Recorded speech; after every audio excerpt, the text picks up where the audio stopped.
It is 10 minutes after 5 a.m. Tanghali na.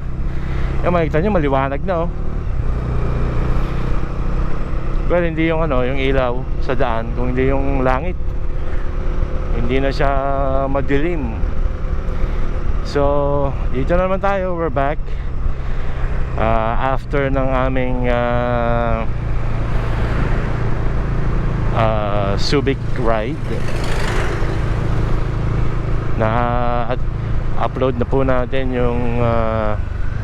yung part 1 ng aming video. So today ang balak natin gawin ay well, a couple of things. Firstly, tayo ay low fuel na. So tayo ay magpapagas dun sa ating paboritong gasoline station. Not here, not there. Puro palakol yung presyo niyan. Dun tayo sa mga ano lang, line of 5 lang, sa Petron. So alam niyo na yun. Kung na nunod kayo ng kung napanood niyo yung mga previous videos natin.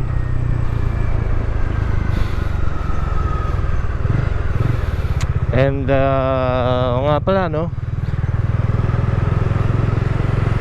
yung 2000 RPM na kailangan nating ma-hit para ma-unlock yung RPM limiter natin, matanggal na yung limit sa 6,500 RPM ay nangyari na nung yun nga, nung bumiyahe kami papuntang Subic, Zambales. At medyo nakakatawa yung naging ride namin, gawa ng yung papunta MacArthur, ano kami, MacArthur Highway, right? Kasi ang hinatid naming motor hindi naman pwede sa ano, sa expressway, yung Wave 125 ni Hours. And so nag-record din ako noon. Unfortunately, hindi na record yung iba. Yung first batch. Yung second batch, yung pinatay ko yung GoPro. Nung in-on ko siya, yung mga sumunod na mga recordings, wala na. Namali na naman. But anyways, yung experience sa ano, sa Bulacan, akala ko maganda na yung maayos na yung daan doon eh. Wala. So meron pa rin mga ginagawa. Yun. So ang nakakatawa lang is yung matagal ko nang nakitang ginagawa, hanggang ngayon yun pa rin yung ginagawa. Ano yun? Walang nadagdag.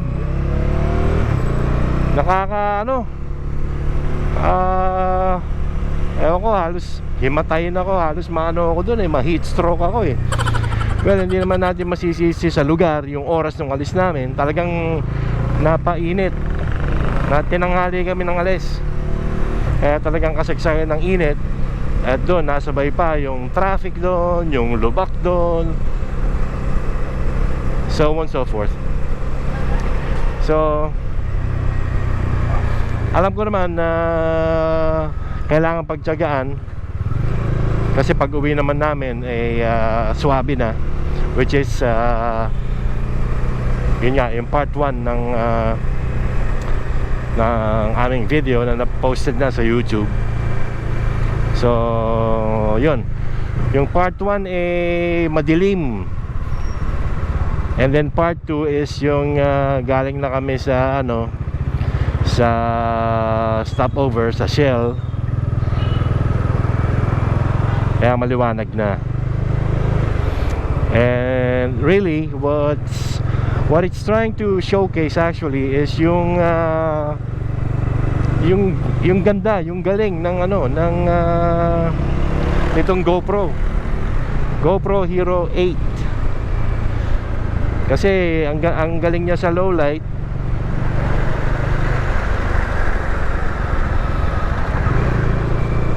Tapos basta okay siya, okay yung performance niya, di ba?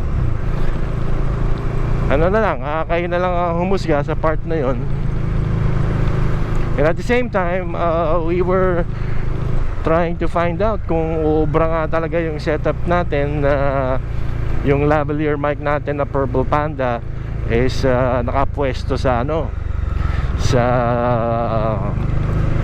chin curtain dito sa harap ng baba natin sa loob ng helmet. Pero sana hindi umulan ngayon, at kung hindi, yari tayo.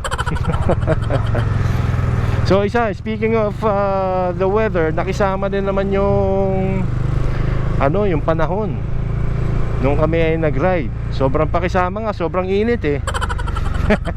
Nung papunta, sobrang bagal nitong van. Kakanan pala. Ito na naman tayo. Mapipiko na naman ako na ito sa mga ganyang lumilis. Kakanan pala eh. Dapat kanina pa eh. Anyway, saan na tayo? So yun nga, isa sa mga reason na kung bakit tayo umikot na naman ngayon, one being magpapagas tayo. Nilipat na natin yung ating lavalier mic sa cheek pad ulit. Ang napansin ko kasi dun sa halos nakatapat sa bibig mo yung mic, masyadong warm yung tunog. Okay naman siya, hindi siya pangit, pero parang masyadong ano lang,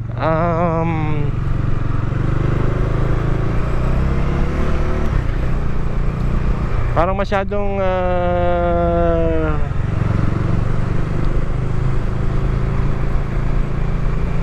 paano ko ba ma-describe?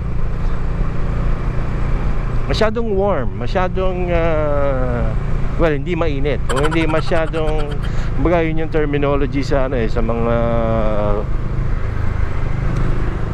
boses eh. Alam niyo yung parang masyado siyang malapit, parang hindi normal, medyo unnatural sa unang dinig. Parang alam niyo yung yung sa mga voice over ng mga pelikula na halos bumubulong lang pero ang lakas, parang ganun siya. So I feel na parang medyo na over siya sa ganung quality kapag nagba-vlog tayo. Parang masyadong yun nga, yun ang term nila, masyadong warm.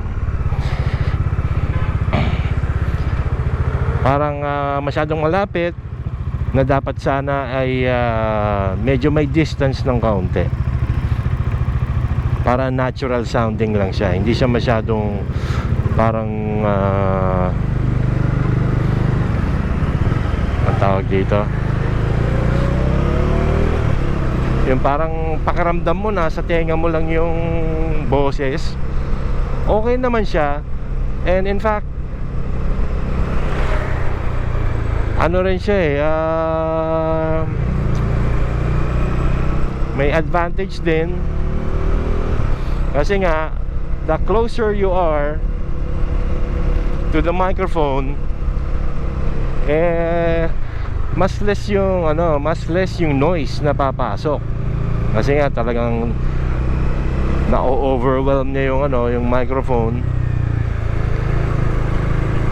So, but then ang ina-achieve kong tunog ng vocals, yung mga pagka mga ganito lang, nagsasalita lang, is yung hindi masyadong ganon, hindi masyadong warm. Alright. So, isa yun sa mga tinetest natin ngayon. And for sure, yung dating ang mas malapit sa mic, yung dating setup na mas malapit sa bibig, hindi siya nagpapap hindi siya nagkiklip. How much more ito, di ba? Kahit na magsisigaw ka ng ano, ito iano natin close visor natin. Peter Piper picked a pack of pickled pepper.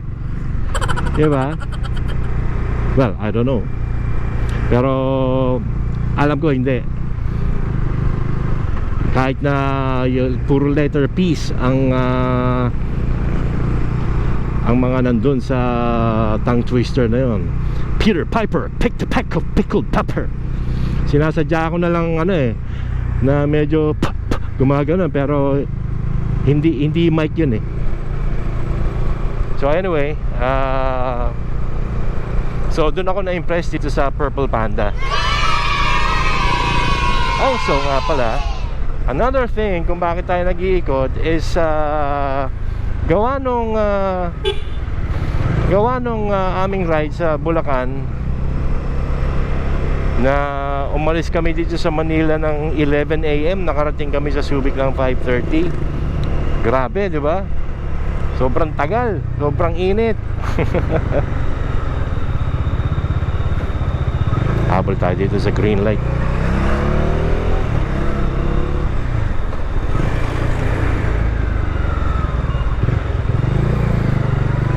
Yan. So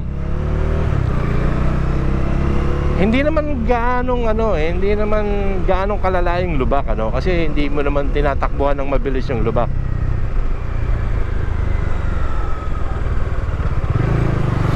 But then, yun nga, pagbalik namin dito sa Manila, napansin ko may kalatok yung ano ba ang tawag doon? Basta may, pagka pinipreno mo yung harap, na dapat sana gaganon lang yung gaganon lang yung harapan ng motor. Ito parang may lagutok, parang maluwag. Parang maluwag yung T-post niya. So yun, sinigipan namin, and that's what we're trying to test na, kung nawala. Well, ako kasi gusto ko yung lalo na pagparating dito sa stoplight. Yung ba yung laruin mo yung preno, kaya gaganyan-ganyan mo siya, parang ini-stoppy mo ba, pero mild lang. It's just my way of warming up the brake pads, yung rotor disc nya. Pero yun, lumalagotok, tsaka talagang merong etong part na to parang parang may basta yun.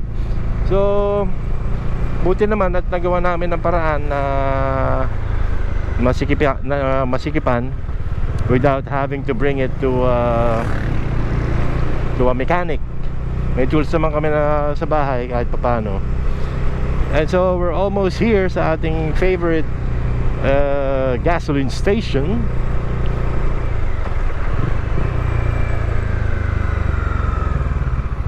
And let's check out kung magkano. Ayan, 57, 58. Not bad. Kanina 70 plus sa nadaanan natin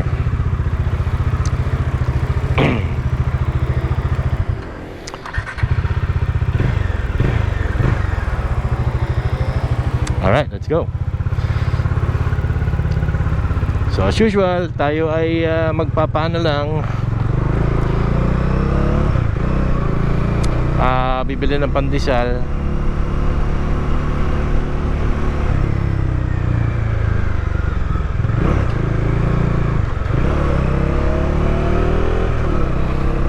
Tetest natin yung preno front brake lang, front brake.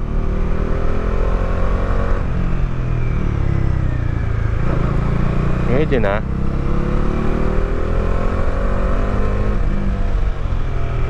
Pwede na. Hindi na siya parang tumutungko. Kasi hindi natin masasabi. Pinapractice ko yun kasi hindi natin masasabi in case of emergency na may aso, biglang may tatawid, may ganyan, may ganto. kailangan yung sensation ng biglang tumitigil, kailangan makasanayan natin somehow, ano, kaysa yung totally hindi mo siya ginagawa or hindi mo siya napapractice. Kumbaga foreign yung pakiramdam na yon sa katawan mo. So pwede kang manibago, pwedeng mag-react ng pabigla yung katawan mo, pwede mo ikabagsak or ikasemplang.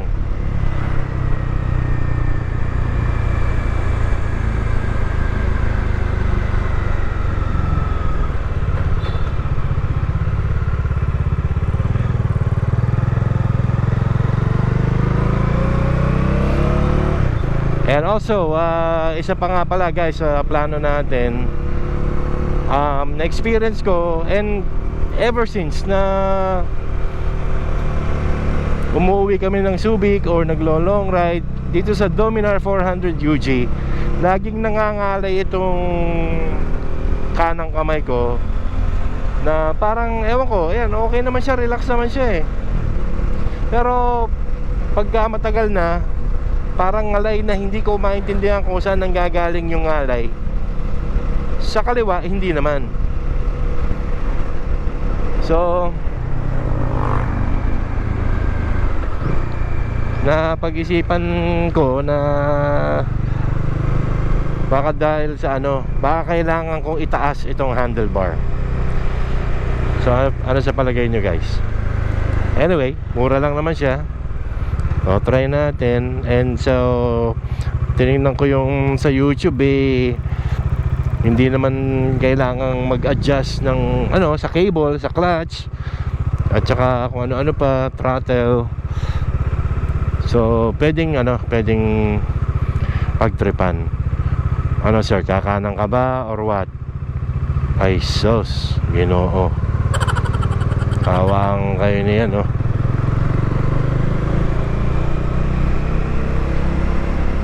Dalawa sa sandaling pasyal natin ngayon, dalawang palpak na nakakainit ng ulo, na mapapanood nyo dito sa video natin. Sana kapulutan nyo ng aral, ano? Kasi ano yun eh, it's a sign of respect dun sa motoristang sumusunod sa'yo, na ipaalam mo kung ano yung plano mo, or at least give him a heads up or an idea. Ano, kakanan ka ba, kakaliwa ka ba, tambagal mo, di ba? Kasi kung kanina ko pa nakitang papasok ka pala dun sa parking, di sana iniwasan na kita dito sa left lane, di ba? Linis kanina eh. Ako, tansya ko, baka wala pang ano eh, wala pang edad 25 yung ano eh, wala pang edad 25 yung driver nun eh. Malaki lang yung sasakyan, pero yung utak medyo ano eh, kulang pa.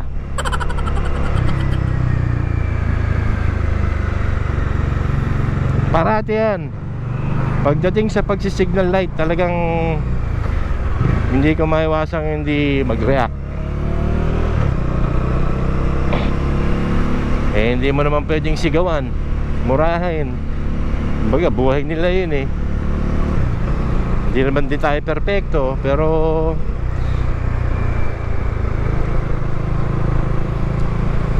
I'm hoping na itong channel natin, YouTube channel natin, ay makapag-educate or at least makapag-train, lalo na sa mga bago pa lang nagmamaneho, either kotse, either motor o e-bike. Lahat yan equipped ng signal lights. Sana matutunan yung gamitin ng tama, or at least gamitin nyo man lang.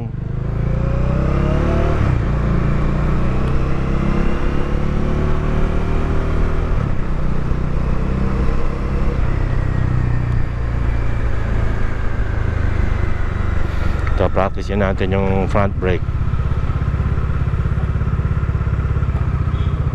Pagka madiin ang press sa kanya, parang hindi ko alam kung malambot yung shocks or what, pero hindi naman para parating pigain natin ng ganong kalakas eh. Pero ewan ko lang sa mga ibang mga naka-Dominar kung na-experience nila yung ganitong issue. Pero it's not an issue for me. Kumbaga riding style ko lang yun na gusto ko nagaganon-ganon ko yung preno sa harap without nakalatok. Kasi pag may kalatok, something is wrong. Mapa scooter man yan, o underbone, or sport bike, big bike, hindi dapat gumaganon, right?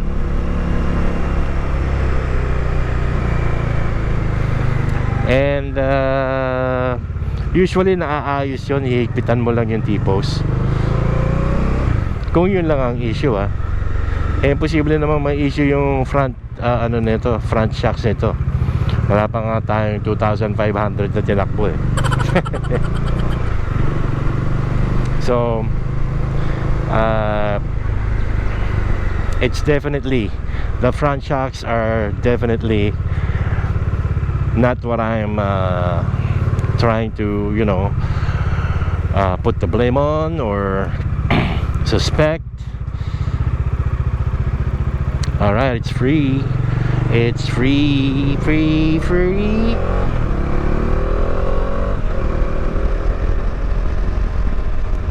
Close visor tayo guys, close visor. Para nakalimutan ko, nagsa-sound check pa nga rin pala tayo ngayon. And also guys, FYI, meron din tayong yung intercom, yung Egeas yung nabili ko kasi nang-afford natin. Useful din, pero FYI, wala akong narinig na interference, mga electronic, mga static sounds while using it as we record videos during last weekend's ride. So okay lang, pwede kang mag-record ng video at the same time listening to music. Ay, grabe, buti na lang nakatayo ako sa motor. Hindi, sakit sa yun, sakit sa wet packs. Yan o, ganyan o, hindi inayos na ganyan. Hilig kasi natin sa ganun pero baliwala yun sa lubak na mararanasan mo pag ikaw ay dumaan ng MacArthur doon sa tapat ng yung Marilao area, SM Marilao. Sus ko po, ang tagal na nun, grabe, Diyos ko Lord. Yung kabilang lane ginagawa, hindi na natapos, hindi na gumanda hindi na tumino Pero in fairness, paglagpas mo naman na doon, okay naman na. Apalit, okay lang. San Fernando, Pampanga, rest of Pampanga, okay lang.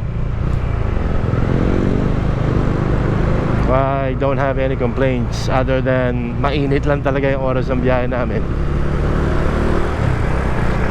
At yun ang dagdag pa sa magpapahirap sa'yo sa long ride kapag namali ka ng timing. I would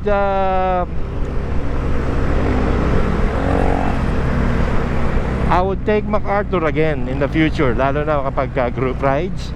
Only pag tama yung oras ng magiging daan namin doon. Pero kapag yung mainit, next time na lang. Hindi na ako dadaan doon. Magkita na lang tayo doon sa pupuntahan natin. Mag-expressway na lang ako kahit magbayad ako.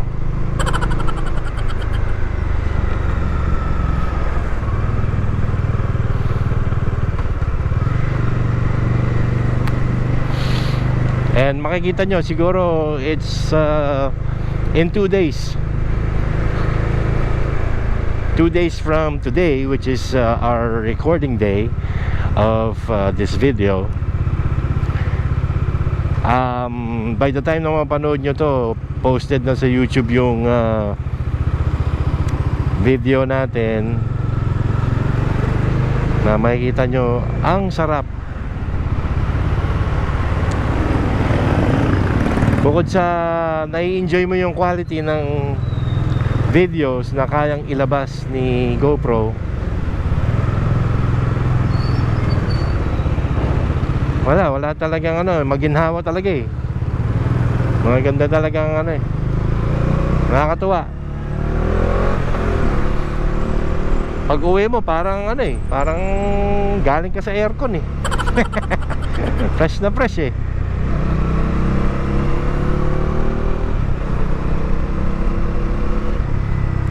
Kasi tama yung oras ng alis ng daan dun sa expressway, tama rin yung araw.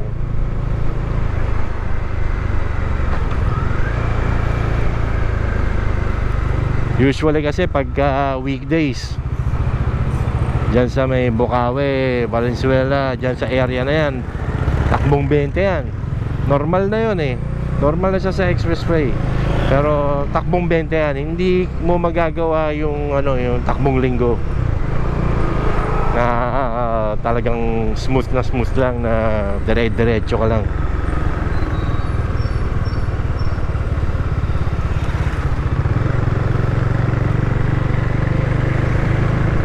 Anyway, nandito na tayo kay Ati.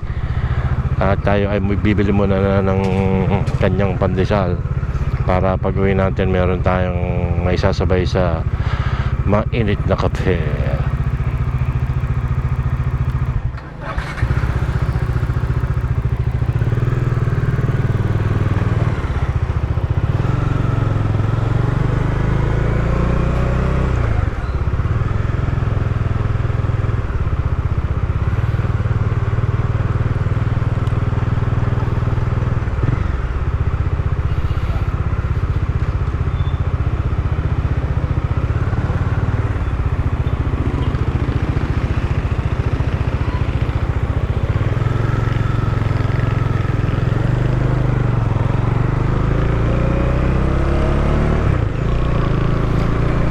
Also, isa pa nga pala guys, ang pwede kong may share sa inyo dun sa ating weekend ride to Subic is yung setup natin na power bank, external power natin. Hindi na tayo gumamit ng baterya. Actually, I used nung umalis kami,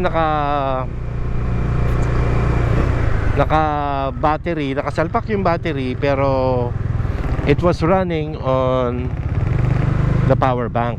Basta nasa loob lang, 50% lang yung battery power ni battery. At medyo hindi maganda dahil nung nag-stop over kami sa bandang Marilao,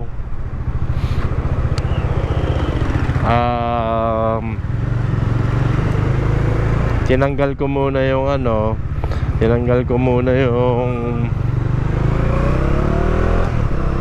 external power, hoping na ngayon pa lang naman gagana si battery. Wala, hindi nag-on.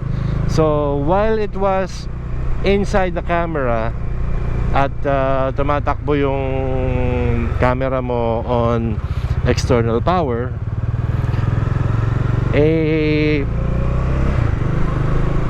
umiinit pa rin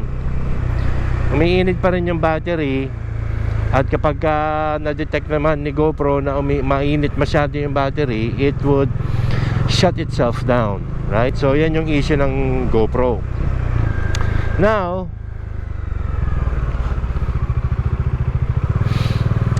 ang since namamatay siya,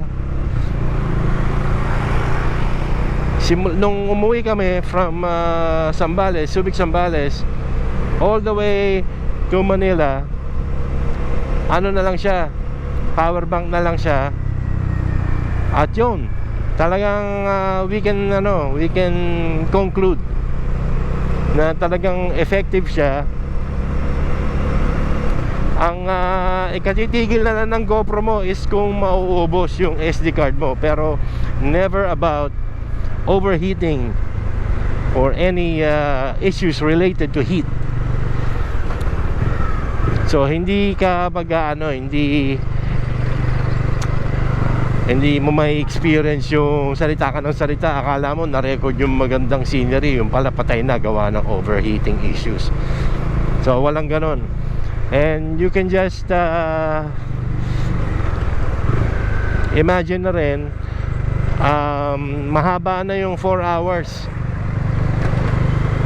Subic to Manila kung kayo ay mag-expressway, no? Mahaba na yon, pero pasok yon. So kung well, kasi ang ginawa ko talagang continuous recording lang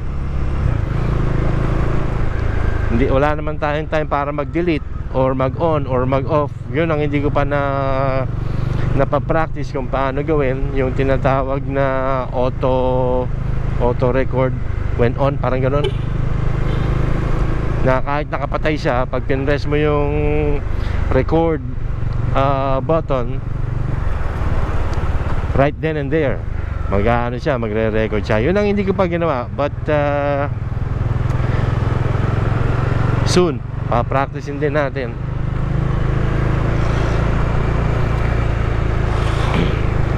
So sa mga may balak na kumuha ng GoPro,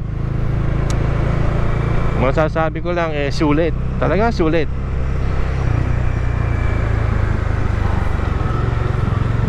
Pwede namang bumili ng second hand Sana lang makatsempo kayo ng yung hindi scammer. Pero ako naniniwala ako konti na lang naman yung mga scammer ngayon Kumbaga napakamalas mo na lang. Napakamalas mo na lang kapag nakatagpo ka ng ganon. Well, one time nakakatagpo tayo ng ganon just lately, nung bumili tayo ng We Tried Buying a Boya lavalier mic. Dumating sa atin isang walang tatak na lavalier mic na gumana naman, in fairness.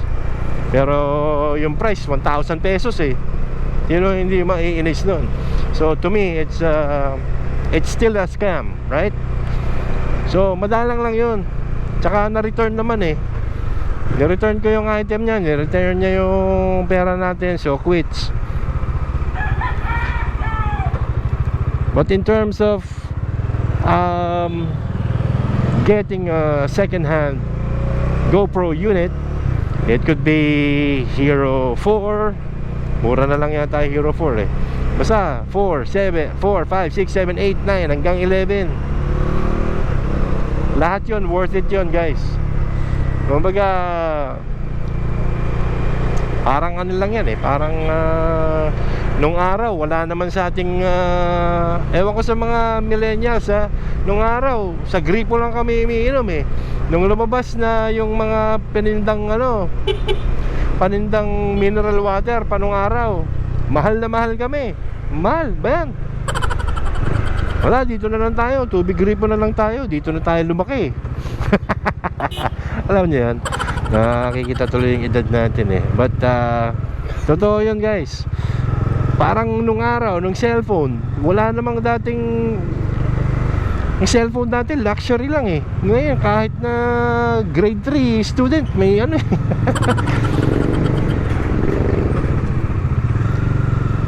So it's a matter of accepting, guys. Tama ba? It's a matter of acceptance pala. Accepting the fact na kaya mahal ang GoPro, kaya medyo pricey, is talaga namang sulit. Susulitin niya talaga yung bakasyon mo, yung mga rides mo, o kung ano mang mga action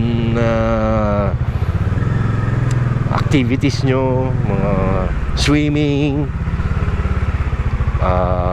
biking, mountain hiking, Kahit nga magano ka pa yung tumalong ka sa aeroplano, tawag doon. Alright guys, yan po ang setup natin. Ayan, nakita nyo, biblink pa. Bye. Till the next one.